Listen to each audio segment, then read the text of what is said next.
میں خوش آمدید کہتا ہوں آپ کو اس ویڈیو میں، جہاں ہم ایک اہم موضوع پر بات کرنے والے ہیں۔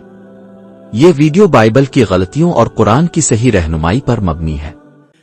یہاں ہم بائبل میں ذکر کی جانے والی چند اہم غلطیوں کا تجزیہ کریں گے اور دیکھیں گے کہ قرآن نے کیسے ان غلطیوں کی تصحیح کی ہے، اور ان تصحیحات میں سائنسی حقائق اور جدید تحقیقات کی روشنی کیسے موجود ہے۔ بائبل کے مطابق سورج زمین کے گرد گھومتا ہے۔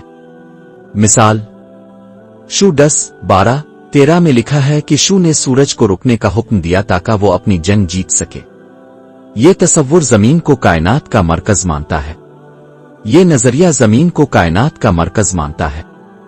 شو کی کتاب میں ایک دلچسپ واقعہ پیش کیا گیا ہے جہاں شو نے سورج کو رکنے کا حکم دیا تاکہ وہ اپنی جنگ جیت سکے۔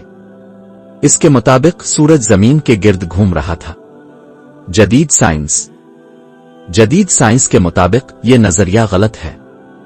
زمین سورج کے گرد گھومتی ہے، ہیلیوسینٹرک تھیوری، اور یہ بات 16ویں صدی میں کوپرنیکس اور بعد میں نیوٹن کے قوانین کے ذریعے ثابت ہوئی۔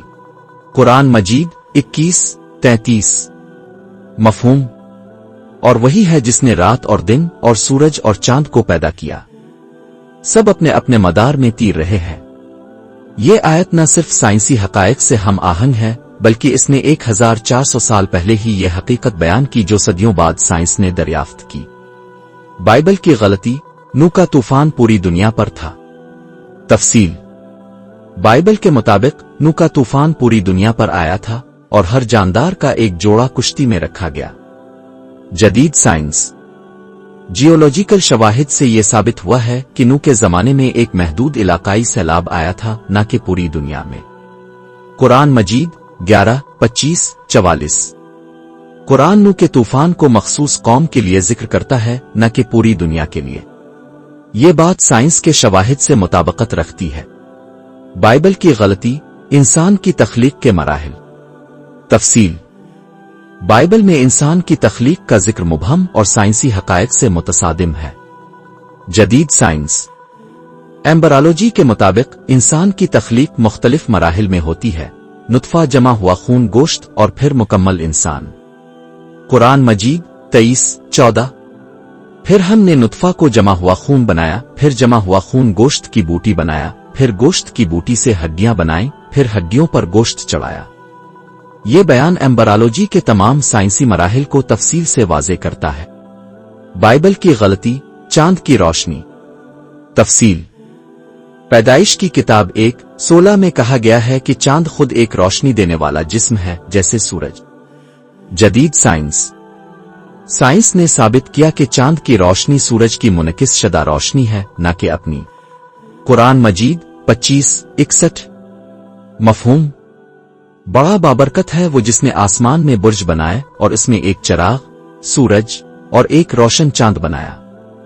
قرآن واضح طور پر سورج کو چراغ اور چاند کو نور کہتا ہے، جو کہ منعکس شدہ روشنی کو ظاہر کرتا ہے۔ بائبل کی غلطی، ستاروں کا گرنا۔ تفصیل بائبل کے مطابق ستارے زمین پر گرتے ہیں، مکاشفہ 6:13۔ جدید سائنس ستارے زمین سے اربوں گنا بڑے ہیں اور ان کا زمین پر گرنا سائنسی طور پر ناممکن ہے۔ قرآنی تصحیح قرآن مجید 37:6-10 مفہوم، اور ہم نے آسمان کو ستاروں سے مزین کیا اور اسے شیاطین سے محفوظ کیا۔ قرآن ستاروں کی تخلیق کا مقصد بتاتا ہے اور ان کا ذکر حقیقت سے ہم آہنگ ہے۔ بائبل کی غلطی، زمین چپٹی ہے۔ تفصیل بائبل میں مختلف جگہوں پر زمین کو چپٹی اور ستونوں پر کھڑا بتایا گیا ہے۔ ایوب 9:6 جدید سائنس نے ثابت کیا کہ زمین گول ہے اور خلا میں اپنے مدار میں گردش کر رہی ہے۔ قرآنی تصحیح قرآن مجید مفہوم 79:30 اور زمین کو اس کے بعد گولائی دی۔ قرآن زمین کی گولائی کو واضح الفاظ میں بیان کرتا ہے۔ بائبل کی غلطی، بارش کے فرشتے۔ تفصیل بائبل میں بارش کو فرشتوں کی حرکت کا نتیجہ قرار دیا گیا ہے۔ ایوب 38:28 جدید سائنس بارش ایک سائنسی عمل ہے جو بخارات، بادلوں اور پانی کے چکر پر مبنی ہے۔ قرآنی تصحیح قرآن مجید مفہوم 30:48 اللہ ہوائیں بھیجتا ہے جو بادل اٹھاتی ہیں، پھر ہم ان بادلوں کو ایک مردہ زمین کی طرف ہانکتے ہیں اور اس سے پانی اتارتے ہیں۔ قرآن بارش کے سائنسی طریقے کو مکمل طور پر درست بیان کرتا ہے۔ اس ویڈیو کو دیکھنے کے بعد میری اب سے درخواست ہے کہ کبھی بھی بائبل کو پڑھنے اس سے رہنمائی لینے کی کوشش نہ کرے، کیونکہ یہ کتاب انسانی تحریفت کی زد میں آ چکی ہے۔ جیسا کہ قرآن مجید میں اللہ تعالیٰ نے ہمیں فرمایا ہے، بائبل اور دیگر اہل کتاب کی کتابوں میں کئی تحریفت شامل ہو چکی ہے اور ان کی تعلیمات اصل حقیقت سے دور ہے۔ اس لیے اللہ کے نبی نے ہمیں ان کتابوں سے بچنے اور ان کی پیروی نہ کرنے کا حکم دیا ہے، کیونکہ ان میں نہ صرف غلط تفصیلات ہیں بلکہ وہ دین کے بارے میں گمراہ کن خیالات بھی پیش کرتی ہیں۔ میں نے خود بائبل نہیں پڑھی، لیکن جو حوالہ جات یہاں پیش کیے گئے ہیں وہ تحقیق پر مبنی ہے اور مستند ذرائع سے لیے گئے ہیں۔ ویڈیو کا مقصد یہ ہے کہ ہم یہودیوں کو آگاہ کریں کہ بائبل اور دیگر تحریف شدہ کتابوں سے دور رہیں اور قرآن کی طرف رجوع کریں۔